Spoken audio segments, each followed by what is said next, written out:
Benadryl for all 4 dogs. I didn't know that you could do that, but I like that idea. Hey, this is on the vet. The vet told me to give Bella Benadryl for like 10 days. And, you know, I have no problem with that. I just worry with her jumping when she, you know, with it. After, I don't want to pull me on these stitches. She can take, no, her stitches are fine now. It's already been over 10 days. But I decided since the dogs were going to be here, I would just, I would used put to them it. back on dogs. I have no problem. I have no I problem. used to do that and to my I'm not going to give her children. the full dose. I'm just going to give her half.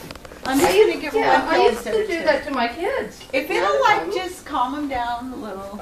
And then my dad, I give them She likes showing her teeth.